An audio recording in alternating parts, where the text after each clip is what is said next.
Donald Trump has utterly fallen apart in the 1 week since he began his unlawful invasion of Iran. Donald Trump thought it would be simple. Iran has shown no signs of giving up, and Donald Trump ranting and raving like a lunatic and saying some of the most dangerous and weak and pathetic things imaginable. In a new Time magazine interview, Donald Trump casually acknowledged that Americans could face retaliatory attacks at home due to his escalating war with Iran. Donald Trump says, "I guess that can take place," to Time magazine. And when asked about the risk, he said, "Look, when you go to war, some people will die. That's just the way it is. Nothing we can do about it." Donald Trump is then asked about rising gas prices. We know that the price at the pump right now is over $3.50. The price of crude per barrel could increase to over $90 per barrel soon. Donald Trump says, "I don't have any concern about it. They'll drop very rapidly when it's over. And if they rise, they rise. But this is far more important than having gasoline prices go up a little bit." What's far more important? What are we doing? What's the objective? To replace the Ayatollah who you've killed with another Ayatollah? To do regime change and bring in a more extreme regime? To blow up the Middle East? To shut down the Strait of Hormuz?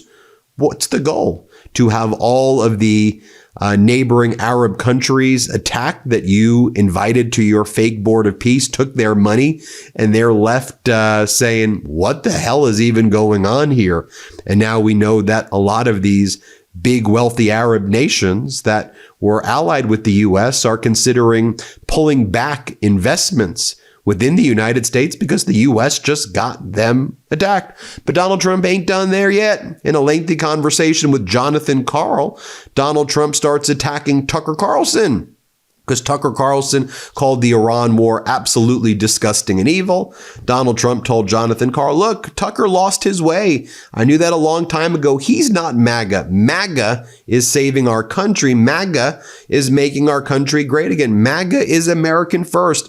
And Tucker is none of those things. And Tucker is really not smart enough to understand that," Donald Trump said. Also, during this interview with ABC News, Donald Trump marveled at what he said is the success of all of his military operations this year, his wars, which he calls performances. And he says, "How were my performances there? Did you like my performances, Jonathan Karl?" So Donald Trump said to Jonathan Karl regarding Venezuela and Iran, he said, "I hope you are impressed. How do you like the performance? I mean, Venezuela is obvious, but this one in Iran might be even better," Donald Trump said. "How do you like the performance?" Then Jonathan Karl from ABC said, "Donald, nobody questions the success of the military operation against Iran. The concern is what happens next." To which Donald Trump responds, "Forget about next. They are decimated for a 10-year period before they could build it back."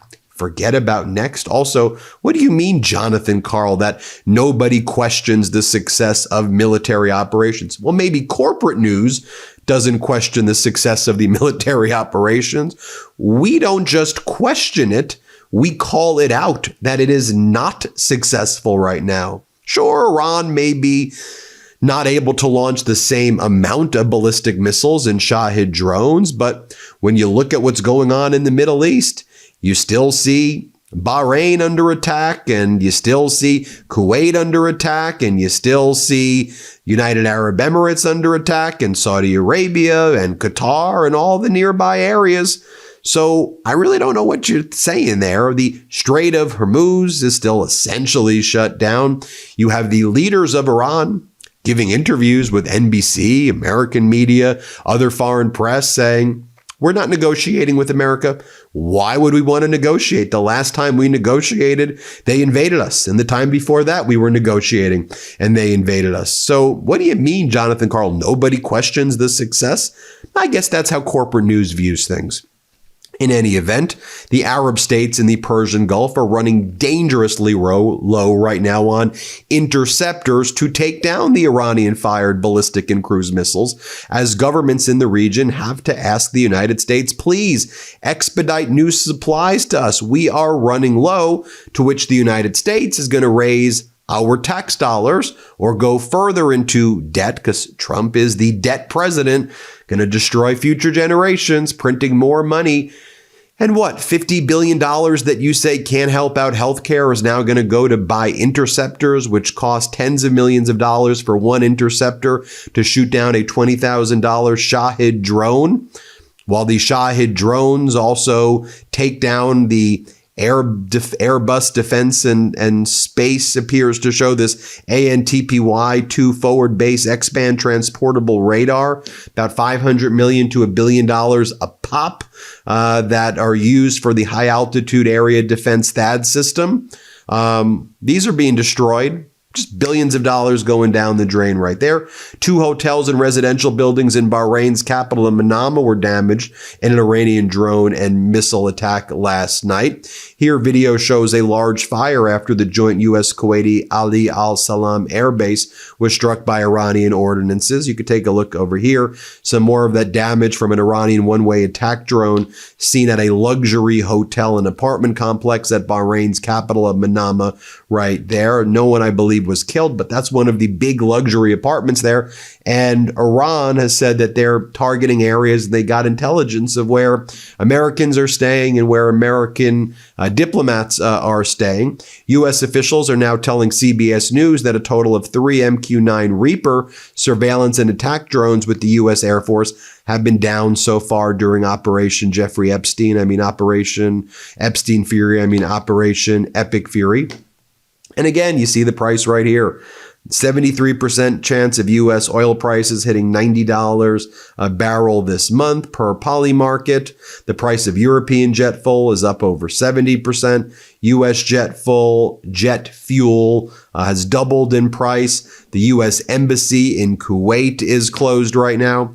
And also, right now, it's officially confirmed, as we've been reporting it now for several days. I know we've taken some criticism for reporting it, but the New York Times confirms official statements placing U.S. forces in the area, along with analysis of social posts, videos, satellite images, suggest that U.S. forces bombed a school in Manab, Iran, during strikes targeting an IRGC base, an Islamic Revolutionary Guard Corps base. Over 150 were killed. Actually, it's about 150 children were killed. About 175 people in total were killed at this elementary school. So it's very clear, essentially undisputed at this point, the United States blew up a little girls' school and killed over 100 girls, 100 little boys.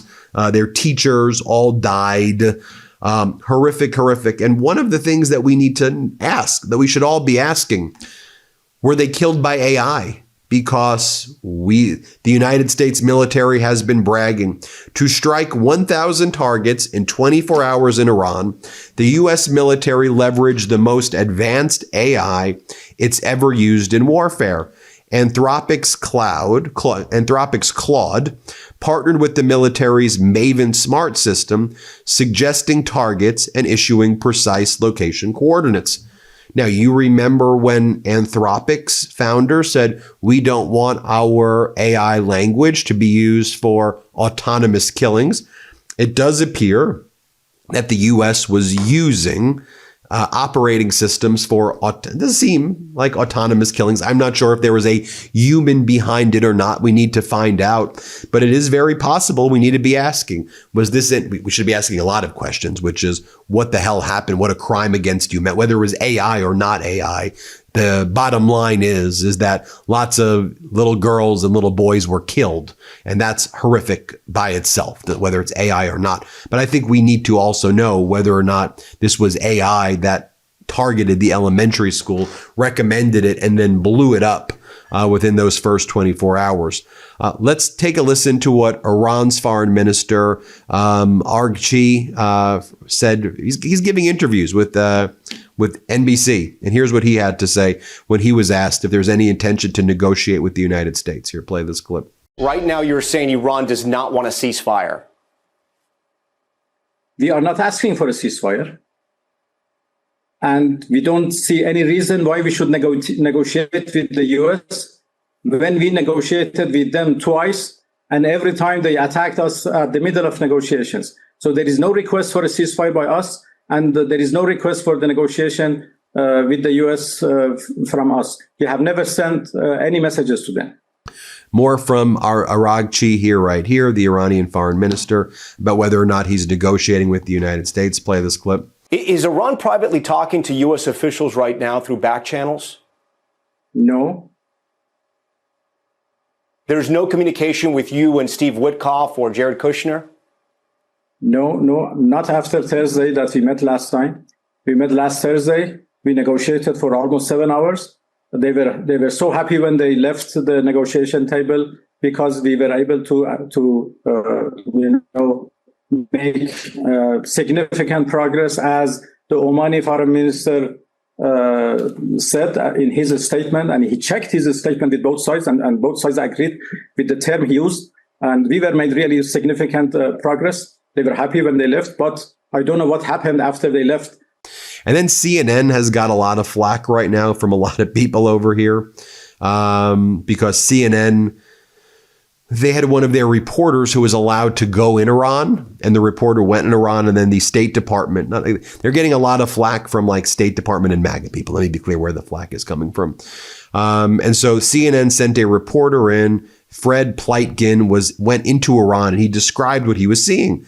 And then Dylan Johnson says, State Department, Trump official, says CNN appears to now be doing straight up pro-Iran regime propaganda because someone gave this guy a coffee, to which Michelle Kelman wrote, I asked the State Department why it considers the CNN report propaganda. Here's the response. The following is on background attributable to a State Department spokesperson. We encourage media outlets to verify information with official U.S. government sources before publication. In other words, only believe state regime media of the U.S. Here's what CNN reported, though, so you can see for yourself. Let's play this clip. Taking a quick break for a coffee along the way. We've been driving for several hours. There's a couple of things that we've noticed. Number one is that, first of all the shops are open. All the shops are really well stocked, even with fresh things, like, for instance, fruits and vegetables. Coffee, obviously, also available as well. And then also the gas stations. There's no long lines as gas stations. Fuel seems readily available, and you just don't see any sort of degree of panic anywhere. Now, Donald Trump's also been posting a lot of deranged videos regarding the war on the official White House account. You have this video where he uses, or the White House uses, Call of Duty montages mixed in with actual war footage. So they use Call of Duty video and war video, and they combine it to glorify the war using Call of Duty videos. Then they started doing videos of the Transformers, of the movie Gladiator, of the movie Braveheart, of the Sith Lord, comparing themselves to the Sith Lord. That's what the Trump regime was doing as well. I mean, I know, pretty despicable stuff right there. So then, as the United States is running low on munitions, as our Arab allies, or whatever allies in the region are running low on munitions, and as the Shahid drones and ballistic missiles from Iran are hard to stop. U.S. doesn't really have active combat experience with it. You know who has active combat experience shooting down Shahid drones and ballistic missiles? President Zelensky. So Donald Trump had to beg Zelensky, please, Zelensky, teach us. How do we stop these missile strikes? How do we stop the Shahid drones? We need your help. Ukraine's built their own proprietary systems to stop the Shahid drones and ballistic missiles, although a lot still get through in Ukraine, but Ukraine's developed expertise to stop it. So Zelensky writes yesterday, we received a request from the United States for specific support and protection against Shahids in the Middle East region. Those are the Iranian drones, the Shahid drones. I gave instructions to provide the necessary means and ensure the presence of Ukrainian specialists who can guarantee the required security. Ukraine helps partners who help ensure our security and protect the lives of our people. Glory to Ukraine. So what do you think the U.S. response was after begging Zelensky for help and then Zelensky offering to help, right, in a critical time for the United States? Surely the U.S. said thank you, right? No. Treasury Secretary Scott Bessent announces President Trump's energy agenda has resulted in oil and gas production reaching the highest levels ever recorded. To enable oil to keep flowing into the global market, the Treasury Department is issuing a temporary 30-day waiver to allow Indian refineries to purchase Russian oil. This deliberately short-term measure will not provide significant financial benefit to the Russian government, as it only authorizes transactions involving oil already stranded at sea. As our editor-in-chief Ron Filipkowski writes, so this is how the Trump regime thanks Ukraine for their agreement to help us with the Shahid drone interceptors by issuing a general license to allow for Russian oil to be sold to India. Great work there, Donald. And by the way, here's how the Financial Times puts it in their comment section this morning. I think they nail it. Let me get all of this straight in my head. They, the United States, want their allies to join in an ill-thought-out war of choice with unclear aims and an uncertain chance of success for any of the myriad of aims stated so far.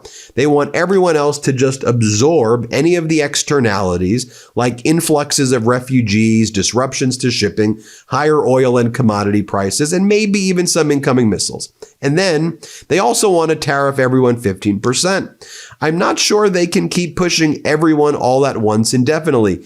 There seems to be an inability here not just to anticipate second and third order effects, but even just to model a response from any other party, much less every other party, right? Well, all of that's happening.